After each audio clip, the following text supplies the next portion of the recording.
Hello again and welcome to another Mordian Glory Old World video. In today's episode, we shall be casting our ever-critical eye over another Old World unit.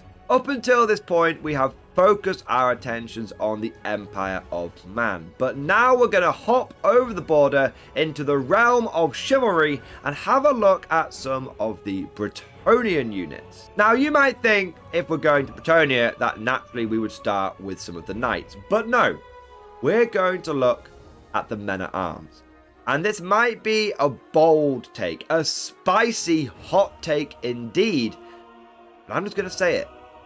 In my opinion, these peasant warriors are the best war infantry in the entire game, and they are even better than many factions special infantry as well. And you know what? I'm just going to take it one step further.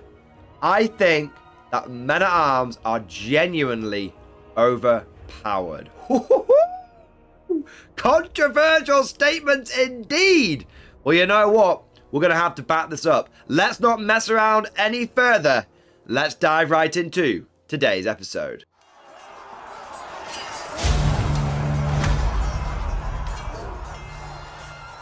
As is tradition, let us begin with a brief overview of what the hell this unit actually is. Men-at-arms form the bulk of the foot troops available to the Lords of Bretonnia. For every knight that rides around doing chivalrous deeds, there are hundreds, if not thousands, of men-at-arms that also provide a huge amount of quantity to the Bretonnian armed forces. However, these troops aren't particularly well trained, and essentially they are peasants which are given more than just a pitchfork. They've got some light armor, a shield, and a halberd, and maybe a modicum of training so that they can actually hold a line. Now, most lords, and in fact most Bretonnian players, put very little faith or stock in their men-at-arms, and at a cursory glance at their profile, it's not hard to see why. With a movement of 4, a weapon skill of 2, which is frankly tragic, ballistic skill 2, strength 3, toughness 3, 1 wound, initiative 3, 1 attack, and a leadership of 5, men-at-arms have got the same profile as goblins. Yeah, these guys are basically human goblins. And you can compare that to something like a Knight of the Realm, who's going to be rocking around with his horse, so he's got a movement of 8, weapon skill 4, so he's actually got double the weapon skill of a peasant, and he has got higher leadership and just everything. Why would you pick a peasant when you could go for a knight, which almost in every important way is just better? Well, you see, to unlock the true potential of the peasants and to find out why these guys are so good, you need to scratch below the surface. Firstly, each one of these men-at-arms comes equipped with hand weapons, pole arms, light armor, and shields. Now, pole arms are kind of a special weapon unique to the men-at-arms. There might be some other units that can get them as well, but men-at-arms are the ones that are most famous for using them. And essentially, they are both spears and halberds. In the first round of combat, you can pick if you're going to have your polearm either single-handed or double-handed. If you use it as single-handed, it's a spear. It's strength user, and you fight in extra ranks. It doesn't have the +1 initiative for when you get charged, but honestly, that never comes up, because most people are going to have plus charge you. So go over initiative 3 to initiative 4 with a spear basically means nothing. But if you use it double-handed, then it becomes a halberd. You get strength +1, AP -1, and it has 2 hands, so you can't use shields. So your men-at-arms come with spears and halberds and light armor and shields as standard. And they get all of this included in their base points cost, which is 4 points per model. That is insanely cheap when you take into account that it comes with its equipment. There are a lot of troops out there which are similar points cost. For example, you have actual goblins, which come in at 3 points per model, and they come with light armor. And then you have to pay a point for the shield, which makes them 4 points model, and then you have to pay a point for the spear. So an actual goblin who has got the same profile as a men-at-arms and equipped in a similar manner, but actually slightly worse because he only gets spears. He doesn't get spears and halberds baked together. Costs more points than a men-at-arms. If you compare the men-at-arms to another human line soldier, such as Empire Halberdiers, they will cost 3 points cheaper. Because an Empire State Trooper with light armor, shield, and spear, again, not as good because he hasn't got the flexibility of the polearm, is going to cost 7 points per model. And sure, you get extra weapon skill, but you are getting almost 2 men-at-arms for every Empire State Trooper. You are getting more men-at-arms than you're getting goblins, which are taken in notoriously large units. If you compare men-at-arms for a unit that costs the same amount when it's fully equipped, such as a Night Goblin, the Night Goblin is still worse in every way. Because the Night Goblin doesn't have light armor, it's only got a shield, so it's only got a 6-up save versus the men-at-arms 5-up save. And again, it's only got spears. I keep coming back to these polearm things. They're very, very good. So in every conceivable way, the men-at-arms is point for point, and compared to its contemporaries, is just cheaper. It's just more efficient. But I know what you're thinking.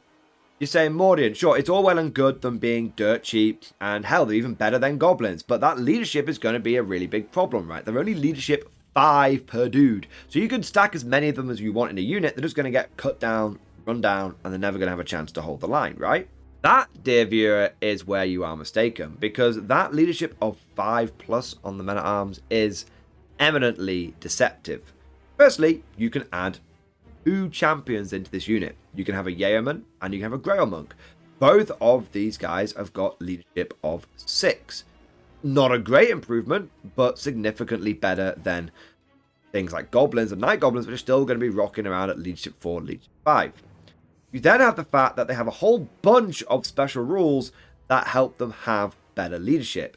For example, you have got Horde and you've got Warband. Warband allows you to add your rank bonus to your leadership value. Now, with your men-at-arms being close order, that would mean in most circumstances they could add +2 to leadership. You take a nice block of them, you make sure you've got a few spare ranks going on, and suddenly you've gone from leadership 6 from your sergeant up to leadership 8.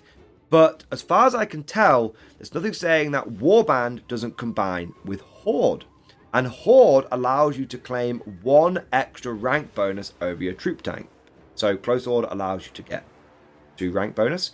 Horde allows you to get +1 on top of that, so +3. So your total rank bonus is +3. So your total Warband leadership bonus would also be +3. So by adding no characters into this unit, by doing nothing more than taking a unit of men-at-arms and giving them a sergeant, or squad leader, I should say, you have got them from leadership 5 to leadership 9. That means they have a better leadership than all of those other chaff units. The one thing that state troops might be able to claim, like, oh, we're leadership 7, we're much better leadership than those dirty peasants. Nah, you're actually worse leadership than them, and you're paying more points than them. The only thing state troops do better is weapon skill, and I'm going to be honest with you, weapon skill 3 versus weapon skill 2, it's not a huge difference. If these two units were to fight each other, it would be like, oh, one side's still hitting on 4s. I'm still hitting on 4s with men-at-arms, but then I'm winning on 3s because I'm going to have halberds. And the spearmen are like, well, I'm going to hit you on 3s, but then I'm going to win you on 4s. So, literally, when you compare men-at-arms to state troops, men-at-arms are just better in every single way. It's at this point that someone is typing down the comments section, but Mordian Glory, your men-at-arms can only add all of this leadership bonus when they are benefiting from their ranks. What if someone was to first charge you? What if someone was to disrupt your ranks in some manner?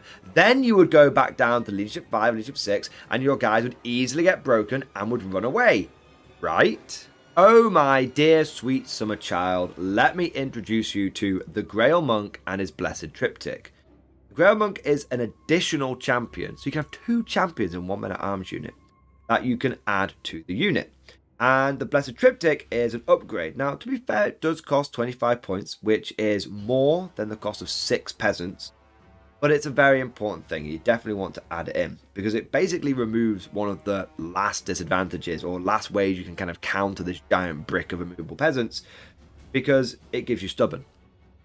Now, stubborn means the first time that you fail a leadership test and you flee and run away, you don't. Instead, you just fall back in good order. This is the same rule that Empire greatswords have. By the way, as if it sounds like I'm being really salty about Bretonnian men-at-arms versus Empire, I am. I'm someone that went all in on Empire, and I'm finding out that these goddamn peasanty boys do things better than our state troops. I've got the same bloody rule as my elite troops have, my greatswords. So you've got stubborn. So someone charges in with their big unit of knights, their thing that can break you and disrupt you, and you go, nah, I'm alright, I'll just choose to fall back in good order. No problem. And what's even better is you can actually combine the Blessed Triptych with Shield Wall. What is Shield Wall? Well, it's a special rule that men-at-arms have, which means in a turn that they would fall back in good order, actually, they can choose to just give ground instead. You don't even need to fall back that far. So, an opposing unit of knights, maybe opposing Bretonnian lord, or I'm sure there's lots of other cavalry that have first charge and disruption and all that kind of stuff, comes barreling into your men-at-arms, kills loads of them, disrupts the ranks, and they go, I'll just give a bit of ground if that's all the same to you, good sir, kind sir. Now, sure, you can, of course, as the attacking player, the person going into the men-at-arms, then choose to follow up, re-engage, keep the combat going, and with them only being initiative 3, there's a good chance you might strike before them, unless you're wielding some great weapons. But now you're stuck in this protracted combat, and their rank disruption is not really a thing anymore. You've spaffed your first charge on breaking them, and they haven't even needed to screen you out to do that. They've just taken it on the chin. And you're stuck in this grinding melee, where now the men-at-arms can benefit from their high leadership thanks to Warband and everything, and you might cut down 2 or 3 men-at-arms for every guy that you lose. But they're going to have 2 or 3, if not 4 guys for every one that you have. And their damage coming back at you isn't insignificant. If you're a glass hammer kind of unit, as a lot of elves are, and elves are a very popular faction, high elves, wood elves, all that kind of stuff, then they're just going to have their spears going. Their polearms are going to be one-handed spears, essentially. And you might cut down the front rank, but the second rank's going to hit you back, and if it kills a couple of elves each time, that's not good. And if they're fighting something that's a bit tougher, they can just have their polearm, something that's probably going to be cutting through their 5% armor save anyway. That's fine, I'll just have my polearms out. I'll be wounding you, even tough things like orcs or chaos warriors, even trolls. They're going to be wounding you on 4s. And this is the great thing about the polearms being double-handed. It actually allows them to threaten some of the bigger, gnarlier things. If you've got some kind of hero that's going around on a nice tasty mount, like a griffin or a hippogriff, maybe even a low-level dragon. I think it's the sun dragon or the moon dragon. It's one of the high elf dragons that only gives you +1 to your, or +2 to your toughness. If you're on a mount that makes you toughness 5, the men-at-arms still wound you on 5s at AP -1. Now, on their own, the men-at-arms probably aren't going to kill you, very unlikely to kill you one round of combat. But over the course of several grinding turns, them constantly giving ground, there's going to be a situation, or falling back in good order, to be fair, there's going to be these situations where you might be killing a lot of men-at-arms, but you're losing people in return. And men-at-arms are just stickying you. And this, I think, is the thing that makes them so phenomenally powerful, is without adding really anything in, just as their basic stat line, without comboing them with any kind of characters, they're just so damn sticky. They are the ultimate tar pit. And the way you might say you counter this is, well, I'm just not going to send my big gnarly unit into them. Why would I send something like my Chosen Chaos Knights into something that we now know is going to just sticky them? Well, there's a couple of things here. Firstly, we're all learning Old World together. A lot of people are getting back into the game for the first time, and even veteran players who know a lot about sort of Warhammer 8th edition or big playing things like 9th Age and Warhammer Armies Project might be used to taking their Chaos Knights and just overrunning things like Men-at-Arms. So there's going to be this situation where for the first time, I think Men-at-Arms you can't encounter them, they're going to catch you out if someone has lent into them a little bit, has just given them a few upgrades. And so you might not realize it the first time when you engage them how sticky these guys are. But even if you are a veteran player who's like, okay, I'm not going to send my good units into the men-at-arms, I'll send something crap into them. It's like, well, okay, so now we're having a chaff war. Well, men-at-arms, as we have seen, point for point, are going to out-chaff you. They're going to outnumber goblins. They're going to outnumber your orc boys. They're going to outnumber your basic chaos warriors and your marauders and stuff like that because they're so cheap.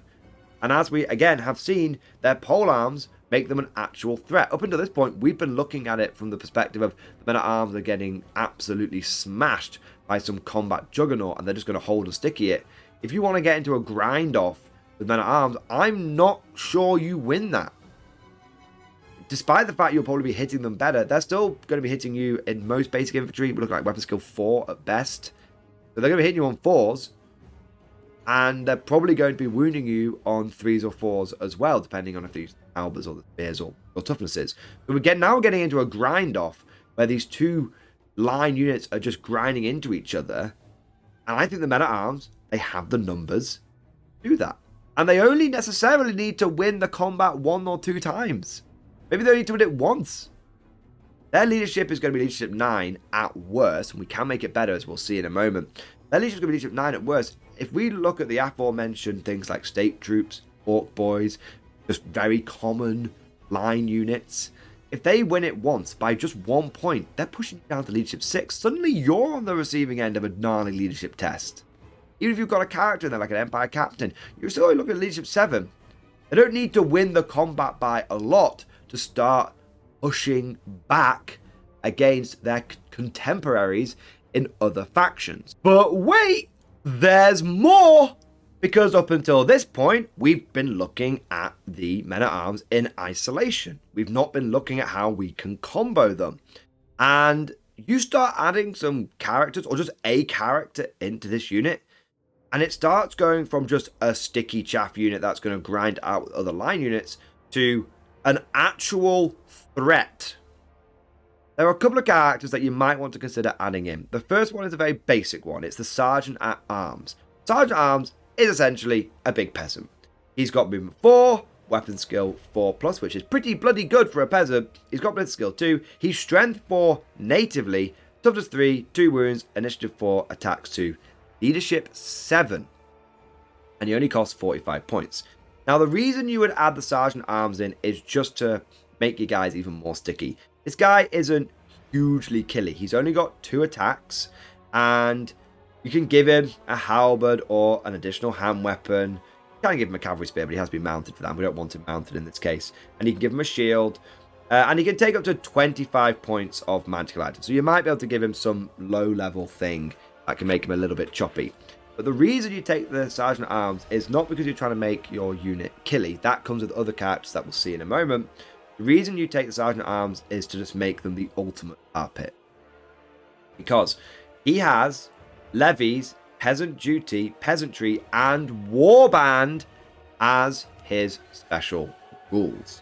Now, warband means that he's leadership 7, and he benefits from the +3 leadership from the combination of warband and horde that we saw before. So this guy, you're basically spending 45 points to get your peasants up leadership 10, which is the maximum you can have warband anyway. Leadership 10 peasants! With stubborn! With shield wall! Pretty good. Don't forget, of course, that leadership 10 is not infallible, but when you've got a BSB nearby, and every army is going to include a BSB, a battle standard bearer, you can re-roll that. So more often than not, your peasants are going to be leadership 10 re-rollable. I'm telling you, these guys are the ultimate tar pit. Peasant's duty is quite good as well. This character and any unit they have joined may choose to give ground rather than fall back in good order, and does not have to make panic tests when friendly units of levies, breaks, and flees from combat while within 6 inches of it. Additionally, unless his character is fleeing, any friendly unit that is within their command range and has the levy special rule re-rolled a failed panic test. So the unit itself that he's leading doesn't panic, and anyone nearby is going to get to reroll the panic test. But the big thing here, which is just insanely good, is he just lets you choose to give ground. It's like getting permanent shield wall. Shield wall, you can only do it once per game normally. You don't have to do it the first time. It's any time that you go from falling back, you can give ground. But Peasant's Duty means you can always choose to give ground rather than fall back and go. Oh, that's so good. That's so tasty. Because it means that every single time you're on your leadership, remember, you're on leadership 10. Now, even if you lose combat by 8, you're still leadership 10 when it comes to working out the break test. So if you want to normally give ground, you have to roll under your modified leadership. If you lost combat by 8, you'd have to get like a double 1. But with the Sergeant at Arms, let's say you roll a 7. Well, that would normally make you fall back in good order. Now you just give ground. It's really good. So you're not even getting pushed back that much. You're just getting pushed back a little bit. Your line is just holding immeasurably, constantly. Now you might be thinking at this point, well, Mordian, the way you get rid of characters and units is you challenge them. That is true. Except for you're probably never going to get to challenge the Sergeant at Arms. Why? Because the Bretonnian men at arms have got 2 characters in the unit. They've got the Yeoman and they've got the Grail Monk. And a Grail Monk is a command group model that follows all of the rules for a champion. In other words, the unit that contains a Yeoman and a Grail Monk contains 2 champions. So bear in mind that it's probably going to be turn 2, maybe turn 3 before you engage the men at arms. You've got to spend a turn or 2 maneuvering, setting yourself up, having a good time. And then you're going to have to go through 2 rounds of combat before you even get a chance to have a go at the Sergeant at Arms. You could be looking at turn 4 before you even get a chance to get rid of the guy that's making them very, very sticky. And even if you do, all you're doing is making them a bit less sticky. They're just so good as a carpet unit because there's so many different layers and redundancies that constantly just make them able to just stay where they are or just go back like a couple of inches and keep on trucking. As far as I can tell, if you want to get rid of a men at arms unit, you need to kill everyone there. And this is a really big deal. That's just not like an inflammatory statement like you've got to kill all of them. No, it's a really big deal because the way points are calculated for victory in the old world. Get 100% of a unit's points cost for your victory points, you've got to either have them dead or fled off the table. To get 25% of that unit's victory points, you have to cut them down to 25%. You don't cut them down to 25% and you get 75% of the points cost. No. You cut them down by 3/4 and you're only getting 1/4 of their points value for your total. If you take a unit of men at arms and you make them quite big and you make them quite deep, so that they might be costing a pretty penny. Suddenly you might have a men-at-arms unit between men-at-arms themselves and the full command and the Blessed Triptych and the Sergeant-at-Arms. You might be looking at a unit that's costing you 240, 250, maybe even 300 points. Okay. But the enemy's not... That's 300 points you've basically denied your opponent. Unless they're willing to cut down every last guy in that squad or get them below 25% to start claiming some victory points from them. It's just a huge amount of effort you've got to put in to get so little points back. Even if you do wipe the whole unit out, even if you do break them and cut them down, you're getting between 200 and 300 points. And it might have taken so many points from your army. You might have had to take a big block of blender and throw them in there. There's blender. You might have had to take a big terrifying model. Terror tests could be a good way of breaking these guys. But your Chaos Lord on Dragon is going to cost 400, 500 points easy peasy. And best case scenario is he causes a unit of peasants that are between 200 and 300 points to run away. And even if you do cut them down and you capture their banner, which normally would give you a bonus 50 victory points, don't forget that the banners of peasant units don't contribute towards victory points. So again, you have to physically wipe them all out to get any meaningful points from them. And the only way that you're going to do that is with terror, essentially. And I'm pretty sure, and even then it's not a good input to output for points. And at the same time, what might seem like a relatively expensive peasant unit is still eminently affordable. There's still going to be so much else in the Bretonnian army. If you just take one of these sticky peasant blobs, you've still got 1,500 or more points, way more points. You have 1,700 points that you're putting into things that are going to be doing damage, that are going to be just slamming in there, like Bretonnian night buses, big heroes, trebuchets, all that kind of big, powerful magic. These peasants are not only so easy to include as one of these sticky blobs, and you might go for more, you're really committing to the peasant lifestyle, but most Bretonnian armies will benefit just from having one of these super sticky blobs, and they can put so much more in points into things like their big knights and their big heavy hitters, which are going to be doing the damage. And this is why the Bretonnian men-at-arms being sticky is so important. This is why you might want to consider taking more than one or two of these big blobs, because the enemy, if you take enough of them and they cover a wide enough frontage, the enemy, via the use of terrain to channel them down certain paths, may be forced to charge the front of them.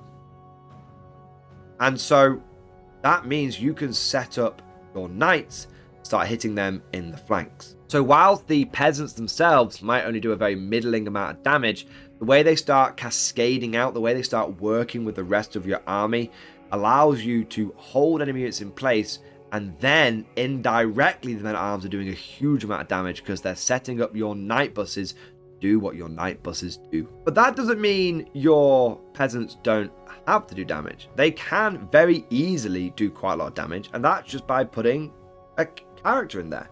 Putting a Lord of Bretonnia, a Paladin, or probably like a Baron. Both of those are pretty affordable as far as characters are concerned.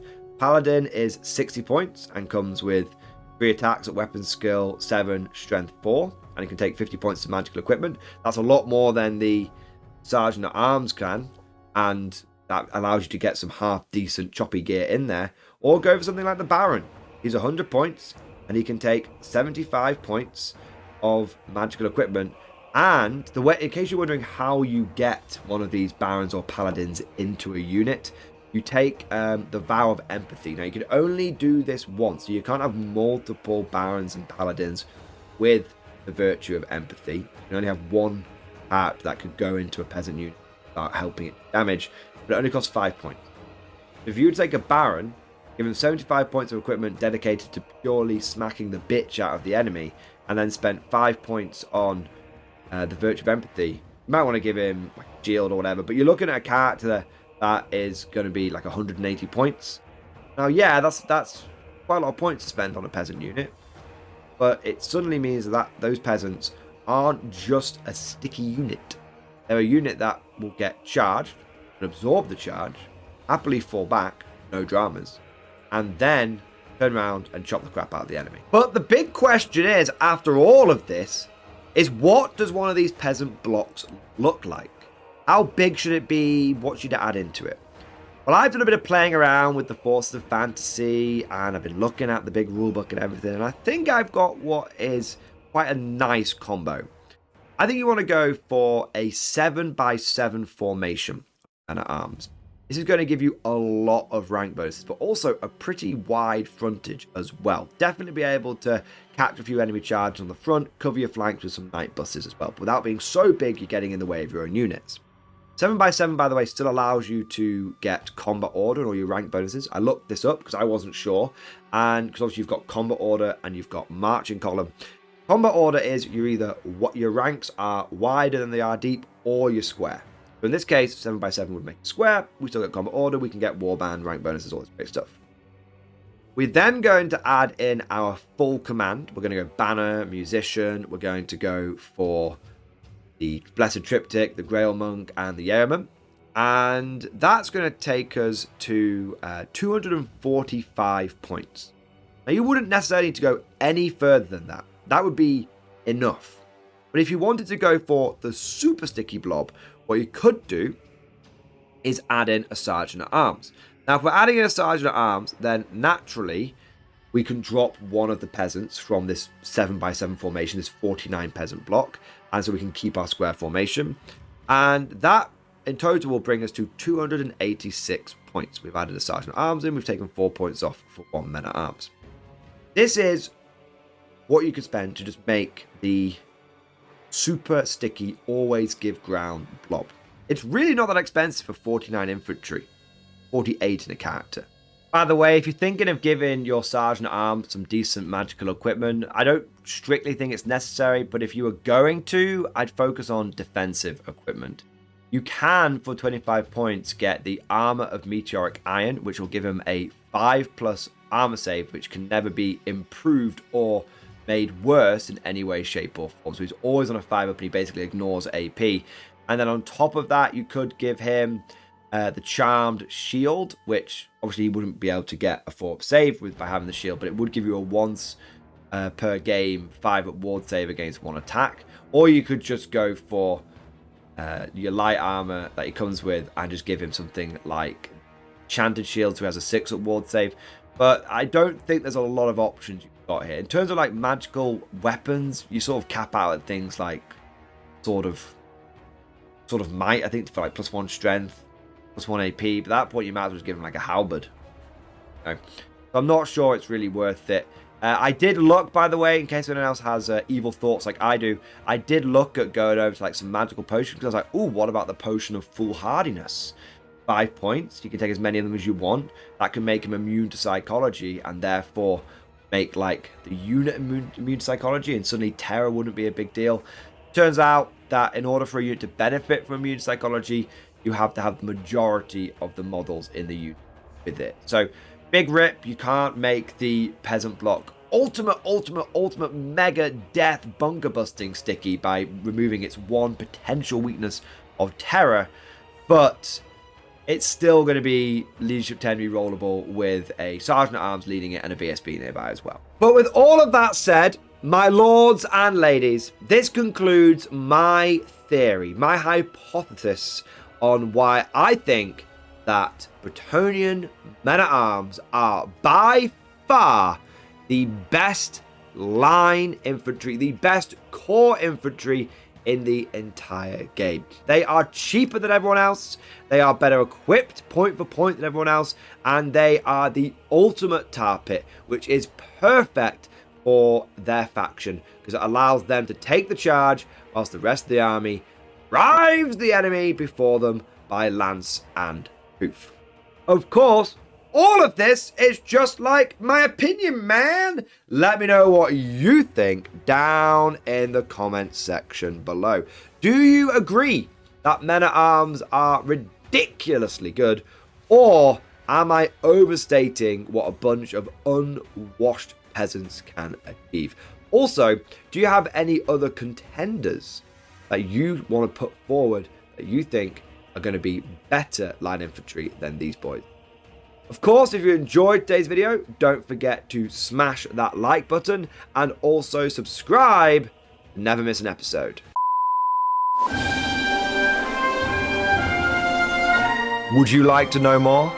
If so, then please consider becoming a channel member or patron. By supporting the channel, not only will you be doing your part, but you'll also be helping me create more content for your viewing pleasure and unlocking a whole host of perks. You get everything from a badge next to your name, custom emojis, but the big one is access to the Mordian Glory Discord server, an online community with almost 2,500 active members. It's always popping off in the MG Discord. We've got channels for army lists, hobbying, tactics, stories, and even a pretty spicy meme section as well.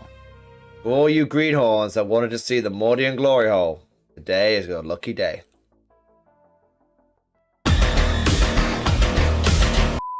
And joking aside, I do want to say a massive thank you to all of the current channel members and patrons.